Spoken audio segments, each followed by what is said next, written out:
নমস্কার বন্ধুরা, আমি আজকে একটি খুবই গুরুত্বপূর্ণ টপিক নিয়ে আলোচনা করব। সেটা হলো ভিবিজি রামজি অর্থাৎ 125 দিনের কাজে সুপারভাইজারদের সঠিকভাবে অ্যাটেন্ডেন্স নেওয়া এবং নির্মাণ সহায়ক বা ইঞ্জিনিয়ারদের যে ইএমবি করার সময় ম্যান্ডেজ দেখায় সেটা নিয়ে। আপনারা জানেন এখন ভিবিজি রামজির আন্ডারে যত কাজ হবে সমস্ত কিছুই কিন্তু সুপারভাইজারকে ফেস অথেন্টিকেশনের মাধ্যমে অ্যাটেন্ডেন্স নিতে হবে, যেখানে মডিফিকেশন ভার্সন অর্থাৎ আপডেটেড ভার্সন 4.1.1 এই যে NMMS অর্থাৎ national monitoring mobile monitoring system, এই অ্যাপের মাধ্যমে কিন্তু সমস্ত অ্যাটেন্ডেন্স নিতে হয়। এবার আমরা যখন ফিল্ড লেভেলে কাজ করি তখন কিন্তু বোঝা যায় না যে কি হলো অ্যাটেন্ডেন্সের ক্ষেত্রে।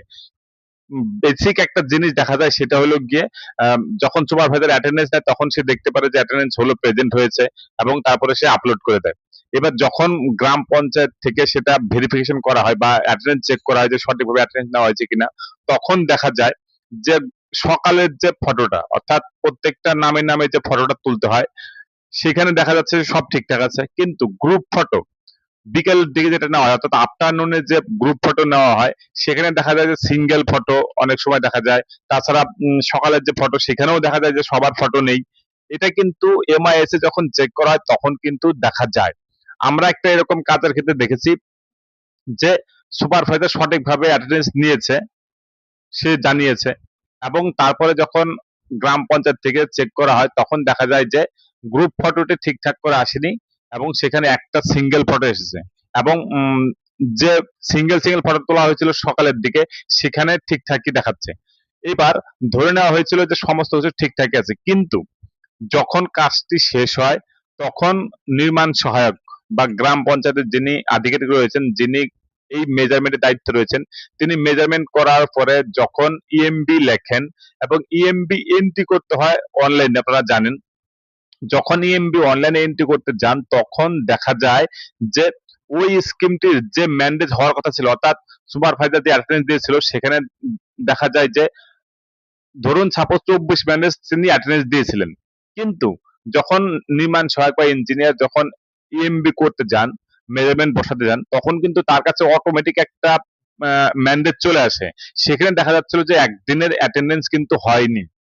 এই প্রবলেমটা কিন্তু বিভিন্ন গ্রাম পঞ্চায়েতে ফেস হচ্ছে। অর্থাৎ আপনাকে কিন্তু ভীষণ ভীষণ সজাগ থাকতে হবে যে আপনি যখন অ্যাটেন্ডেন্স নেবেন সকালের দিকে হোক বা বিকালের দিকে হোক, সেটা সঠিকভাবে অ্যাটেন্ডেন্সটা নিবেন এবং সেটা কিন্তু সঠিক সময়ে কিন্তু আপলোড করতে হবে।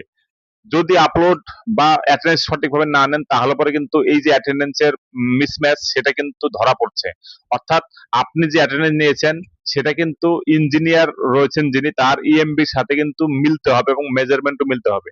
যদি মেজারমেন্ট না মিলে অর্থাৎ একটা কাজ করার জন্য যতটুকু মেজারমেন্ট করা দরকার সেটা যদি না মিলে তাহলে পরে কিন্তু সে 300 টাকা পার ডে যেটা হওয়ার কথা সেটা কিন্তু সে পাবে না, সেখানে সে 200 টাকাও পেতে পারে, 150 টাকাও পেতে পারে, বা 250 টাকাও পেতে পারে। এরকম কিন্তু বিভিন্ন গ্রাম পঞ্চায়েতে দেখা যাচ্ছে যে সে ফুল পেমেন্ট পাচ্ছে না। অ্যাটেন্ডেন্স তো একটা কারণ অবশ্যই, তাছাড়া মেজারমেন্ট, এই মেজারমেন্টের জন্য কিন্তু সে ফুল পেমেন্ট পায় না।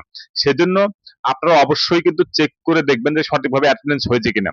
আরেকটা জিনিস বলে রাখি, শুধুমাত্র ইঞ্জিনিয়ার মেজারমেন্ট বুক আপলোড করলে কিন্তু হবে না, সেটা কিন্তু আবার ভেরিফিকেশন হয় যে ব্লক লেভেল থেকে, অর্থাৎ ব্লক লেভেলের যিনি ইঞ্জিনিয়ার রয়েছেন তিনি আবার ভেরিফিকেশন বা চেক করে দেখেন যে অ্যাটেন্ডেন্স সঠিকভাবে হয়েছে কিনা। যদি অ্যাটেন্ডেন্স এবং মেজারমেন্ট সঠিকভাবে মিলে যায় তাহলে পরে কিন্তু সে অ্যালাউ করে দেয় বা ভেরিফিকেশন করে দিলে পরে আবার সেটা গ্রাম পঞ্চায়েতের যিনি ডাটা এন্ট্রি অপারেটর বা ভেলি রয়েছেন তার কাছে চলে আসে। সেখানে master rule payment to one level একটা অপশন আছে, সেখান থেকে সে ওই অ্যামাউন্টটা কিন্তু অটোমেটিক চলে আসে।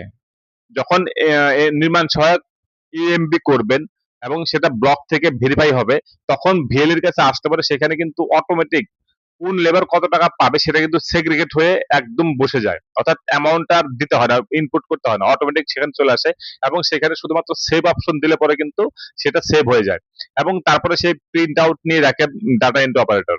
এটা হলো প্রসেস। তো সেজন্য সুপারভাইজারদের জন্য বিশেষ এটা গুরুত্বপূর্ণ যে অ্যাটেন্ডেন্স কিন্তু সঠিকভাবে নিন, কারণ একটা অ্যাটেন্ডেন্স এদিক ওদিক হলে পরে কিন্তু সেই লেবার কিন্তু সেই দিনের জন্য টাকা পাবে না। এবং আপনি যখন কাজ করাবেন অবশ্যই মেজারমেন্ট নিন একটা, কারণ মেজারমেন্ট যদি সঠিকভাবে না নিন তাহলে পরে কাজ শেষে দেখা যাবে যে একটা লেবার 200 টাকা, 150 টাকা, 250 টাকা করে পার ডে পাচ্ছে, অর্থাৎ তার কিন্তু লস হবে। সেজন্য আপনি যখন কাজ করাবেন অবশ্যই নির্মাণ সহায়ক বা গ্রাম পঞ্চায়েতের যারা আসবেন তাদের কাছ থেকে শুনে নিন কত পরিমাণ কাটতে হবে বা কি কি কাজ করতে হবে, সেই হিসাবে কিন্তু আপনি ফিল্ডে কাজ করেন, না হলে পরে কিন্তু লেবার পুরো পেমেন্ট পাবেন না। এবং তখন কিন্তু একটা আলোচনা হতে পারে যে কেন আমি পেলাম না টাকা, এরকম কথা কিন্তু আসতে পারে। তবে সুপারভাইজার এবং গ্রাম পঞ্চায়েত অথরিটি আছে তাদেরকে অবশ্যই লেবারদের সাথে কথা বলতে হবে এবং তারা যাতে ঠিকঠাক ভাবে কাজ করেন এবং অ্যাটেন্ডেন্স যাতে সঠিকভাবে হয় সেটা কিন্তু দেখতে হবে। তো বন্ধুরা, পরবর্তী ভিডিওতে আরো এরকম ইম্পর্টেন্ট গুরুত্বপূর্ণ ভিডিও আসবে। তারপর অবশ্যই চ্যানেলটি সাবস্ক্রাইব করে রাখবেন এবং ভিডিওটা অবশ্যই সবার সাথে শেয়ার করে দিবেন। ধন্যবাদ।